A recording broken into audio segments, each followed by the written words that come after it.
This is the story of Kit Butler, one of the cleanest, sharpest faces in modern fashion. But here's the thing, he was not born on a runway. He was not handed fame. He got noticed. Yeah, just like that. One day, he was walking around London, living a normal life, and boom, he got scouted by a modeling agency. And if you think, bro, that is just luck, no. That is preparation, meeting, opportunity. Because agencies do not just pick random people. They look for bone structure, presence, attitude.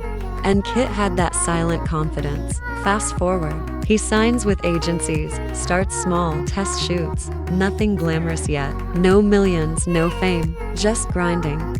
Photos, castings, rejections. Yeah, rejections. You think modeling is easy. Try getting told no 20 times in a row and still showing up. Most people quit. He did not. That is the difference. Then comes the breakthrough. Big brands start noticing him. Runways, campaigns, editorial shoots. And suddenly, he is everywhere.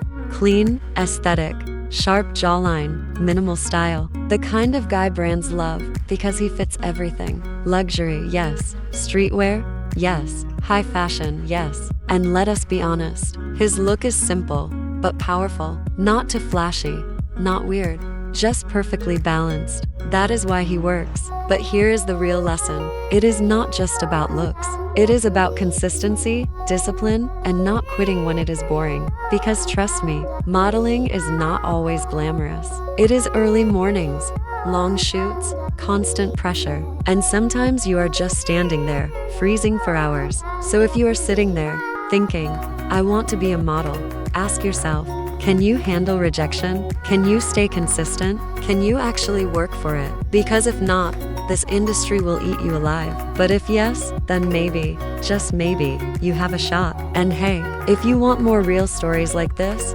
no fake motivation, just facts, subscribe right now. Yes, I am serious. Do not scroll, subscribe.